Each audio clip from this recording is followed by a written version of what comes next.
안녕하세요. 즐거운 책방입니다. 네, 오늘 소개해드릴 책은요. 오늘이 힘들고 내일이 두려운 당신에게 응원의 메시지를 전해주는 그러한 책을 가지고 왔어요. 어떤 책이냐면요. 공지영 작가님의 산문집이에요. 오래전에 나왔던 책이라 읽어보신 분도 많이 계실 텐데 내가 어떤 삶을 살든 내가 어떤 삶을 살든 나는 너를 응원할 것이다 라는 제목의 책이에요. 제목만 들어도 응원의 메시지가 전해지는 그런 느낌이 들잖아요. 네, 자신의 딸에게, 자신의 친딸에게 편지 형식으로 전해주고 싶은 그런 말들을 쓴 책이에요. 그래서 이 책은 편지 형식으로 되어 있고, 그리고 또 책 속에 자신의 생각을, 어떤 주제에 대해서 자신의 생각을 담아서 딸에게 이야기해주고 싶은 그런 말들이 담겨 있는데, 중간중간에 편지 안에 다른 작가님의 그런 글들이, 인용글들이 많이 들어가 있어요. 그러니까 자신의 생각을 그 글로 인해서 다른 작가님의 글을 통해서 전하고자 하는 내용이 담겨 있거든요. 그러니까 그 인용글도 대부분이 할머니가 딸에게, 손녀딸에게 전해주는 그런 편지의 소설이나 아니면 에세이로 해서 자신의 할아버지인 자신이 손녀딸에게, 멀리 떨어져 있는 손녀딸에게 전해주는 그러한 내용들의 책의 일부분을 소개해주는 내용들이 들어가 있어요. 그래서 책을 읽다 보면 소개해주는 그 작가님의 책도 읽고 싶어지는 그러한 내용이 담겨 있어요. 그래서 이 책의 내용은 대부분이 자신의 딸이 10대에서 20대로 넘어가는 그 과도기에 있는 그런 시기에 전해주고 싶은 말을 담은 책이라서 사랑과 인간관계 그런 부분에 대해서, 결혼에 대해서 그런 부분에 대해서 책 내용이 담겨 있어요. 그래서 그런 부분에 대해서 딸에게 해주고 싶은, 그리고 또 엄마의 마음을 전하고 싶은 그런 내용들이 담겨 있거든요. 그래서 일부분을 소개를 해드릴게요. 여기서 첫 번째 제목이요. 여러 단락으로 나눠서 되어 있는데요. 첫 번째 이야기가 뭐냐면 잘 헤어질 남자를 만나라예요. 네, 헤어질 남자를 만나라. 어떤 부분에 대해서 잘 헤어질 남자를 만나라고 이야기를 하는지 그 부분을 책 내용을 읽어 드릴게요. 이 책에 대해서는 좀 책 내용을 그대로 읽어 드리는 형식으로 소개를 해 드릴게요. 어떤 사람을 만나거든 잘 살펴봐. 그가 헤어질 때 정말 좋게 헤어질 사람인지를 말이야. 헤어짐을 예의 바르고 아쉽게 만들고 영원히 좋은 사람으로 기억나며 그 사람을 알았던 것이 내 인생에 분명 하나의 행운이었다고 생각될 그런 사람. 설사 둘이 어찌어찌한 일에 연루되어 어쩔 수 없이 이별을 하든 서로에게 권태로워져 이별을 하든 마음이 바뀌어서 이별을 하든 그럴 때 정말 잘 헤어져 줄 사람인지 말이야. 사랑, 영원하기를 바라지. 더구나 사랑하는 내가 사랑하는 누군가와 헤어진다면 엄마 역시 마음이 몹시 아플 거야. 그러나 우리는 연약한 존재들이고 일견 환경에 지배당하고 일견 운명을 거스를 수 없는 사람들이야. 그리고 언제나 누군가를 원망하고 싶을 때 스스로의 내면을 들여다보아야 한다. 그게 어렵게 느껴지면 하다못해 거울이라도 찬찬히 들여봐야 해. 네. 여러분은 어떤 사람을 만나고 싶으세요? 저는 이 책 제목을 들었을 때, 왜 헤어질 걸 먼저 생각하고 만나라고 하지? 했는데, 이 내용을 읽어보니까, 정말 공감이 되더라고요. 그래서 여러분은 어떤 사람을 만나고 싶은지 그 부분에 대해서 한번 생각해 보시는 시간이 되셨으면 좋겠어요. 그리고 사랑을 한다면 어떻게 해야 하는지, 상대방에게 어떻게 해야 하는지 그런 부분도 한번 생각해 보시면 좋을 것 같아요. 다른 내용을 또 읽어드릴게요.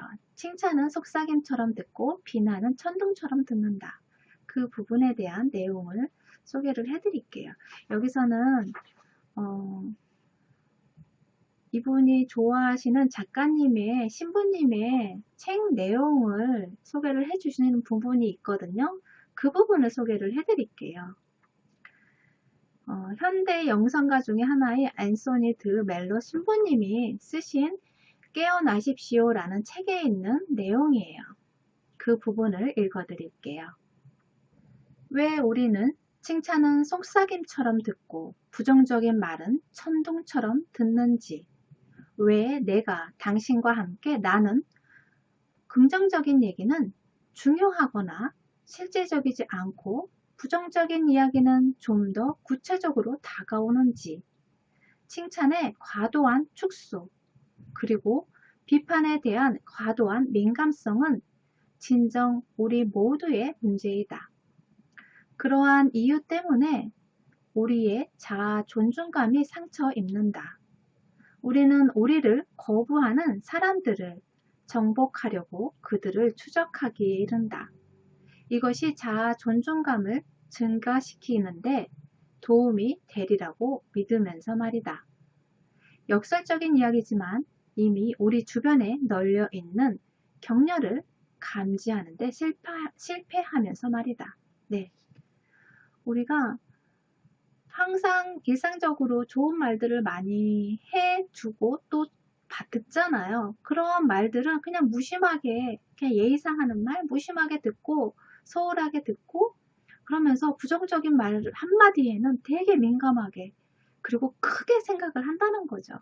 수많은 말들 중에 내가 듣는 말 중에 그런 말들 중에 칭찬이나 긍정적인 메시지나 그런 좋은 말들은 그냥 너무 사소하게 듣고 그러면서 부정적인 거에는 예민하게 생각한다는 거죠. 거기에 몰입을 또 하게 되고 많은 시간들을 거기에 투자를 한다는 거예요. 그래서 내가 하는 말도 참 중요하고 듣는 말을 또 어떻게 받아들이느냐 그런 것도 참 중요한데 그런 부분에 대해서 한번 생각해 보셨으면 좋겠어요. 그리고 여기 작가님이 우리는 누구나 살면서 실수를 하잖아요. 그리고 장단점이 있잖아요. 누구나가 다. 그리고 나 스스로가 싫어하는 그런 단점들, 나쁜 점들이라고 생각하는 그런 부분들이 있잖아요. 그런 부분에 대해서 이렇게 말씀을 하세요. 죄책감은 우리를 병들게 하고 반성은 우리를 변화시킬 힘을 준다. 네. 그 내 자신의 안 좋은 점, 나쁜 점이라고 생각하는 부분, 그리고 내가 실수한 거, 그리고 어떤 선택을 할 때 사람은 누구나가 다 실수를 하잖아요. 그런 실수에 대해서 자책하는 것이 나를 병들게 한다는 거예요. 자책하는 것은 나한테 도움이 하나도 되지 않는다는 거죠. 그것을 자책하는 것이 아니라 그냥 성찰을 하고 반성을 하면 된다는 거예요. 반성을 함으로 인해서 내가 그것을 다시 실수하지 않게끔 하려는 노력을 할 수 있게 되고 그리고 또 나를 변화시킬 수 있는 그런 힘을 갖고 있다는 거죠.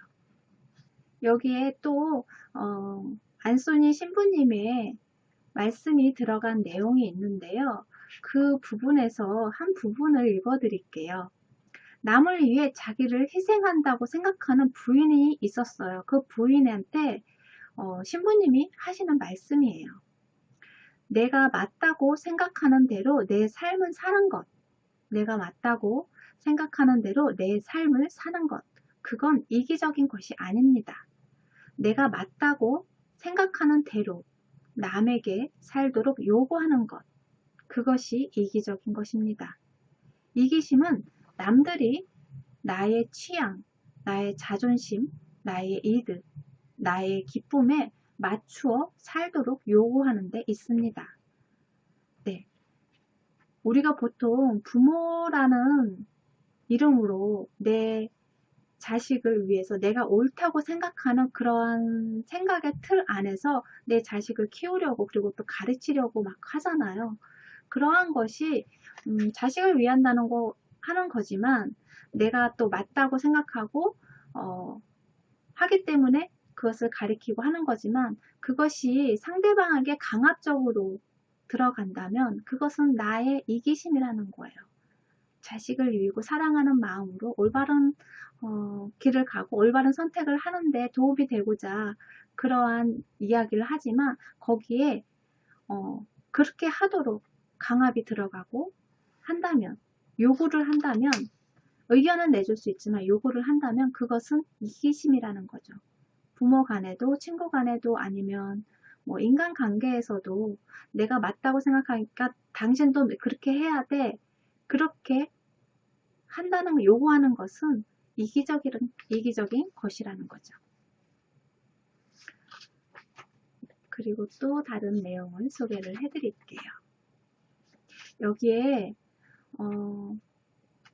한 짧은 이야기가 나오는데요. 그 이야기를 소개를 해드릴게요. 이 이야기의 첫 구절이 어떻게 시작하냐면요. 마지막 천사가 창조되었을 때 그에게 미니멜이라는 이름이 붙여졌다. 모든 천사들 가운데 가장 완벽하지 못했기 때문이다. 라는 이야기로 시작이 된다고 해요. 그래서 여기서 미니멜이라는 막내 천사가 나오잖아요. 근데 이 미니멜에서 멜이라는 철자는 그런 천사들의 이름의 끝에 항상 붙는 그런 철자라고 해요. 그래서 앞에 이름이 미니라고 붙어 있잖아요. 그러니까 막내라는 의미도 있지만 작고 보잘것없다는 그런 의미로도 보여진다는 것이죠. 그래서 그런 의미의 미니멜이라는 자신의 이름을 알고 그리고 이 천사가 너무너무 상실감에 빠진 거예요. 자기 자신이 정말 막내이면서 보잘것없고 정말 다른 천사들은 다 완벽하고 다 멋지고 다 괜찮은데 왜 자신만 그런 건지 그런 부분에 대해서 엄청나게 절망을 했던 거죠. 그래서 죽기로 결심을 해요. 그런데 천사는 불멸의 존재잖아요. 죽을 수가 없잖아요. 그래서 어떻게 해요? 죽을 수가 없으니까 방법은 한 가지밖에 없다고 해요. 자신을 만든 신에게 가서 자신을 사라지게 해달라고 그렇게 부탁을 하는 거죠. 그래서 신에게 가서 이야기를 해요. 자신을 사라지게 해달라고 없어지게 만들어 달라고 그렇게 이야기를 해요. 그랬더니 신이 꼼꼼히 생각하다가 대답을 해요. 뭐라고 그랬냐면요. 그 부분을 읽어드릴게요. 사람들 세상에 피에타 상이 수백만 개가 존재하고 나이아가라 폭포수가 수백 개, 에베레스트 산이 수백 개 존재한다고 한번 가정해봐라. 그것들은 더 이상 독창적이 아니니 그 절대적인 매력을 잃지 않겠느냐. 나의 창조물들을 자세히 보아라. 어떤 눈송이도 똑같이 생긴 것이 없다. 나뭇잎이나 모래알도 두 개가 결코 똑같지 않다. 내가 창조한 모든 것은 하나의 원본이다. 따라서 각자 어떤 것과도 대치될 수 없는 거란다. 너의 경우를 예를 들어보자. 나는 너 없이도 세계를 창조할 수 있었지만 만일 그랬다면 세계는 내 눈에 영원히 불완전한 것으로 보였을 것이다. 너를 미카엘이라 라파엘로 만들 수도 있었다. 그렇지만 나는 내가 너로서 존재하고 나의 고유한 미니멜이기를 원한다. 태초부터 내가 사랑한 것은 남과 다른 너였기 때문이다. 너는 내가 오랜 세월에 걸쳐 꿈꿔온 유일한 미니멜이다. 따라서 어느 날 내가 존재하지 않는다면 어떤 일이 일어날지 아느냐? 만일 내가 존재하지 않는다면 나는 더할 수 없이 슬플 것이다. 영원히 눈물이 그치질 않을 것이다.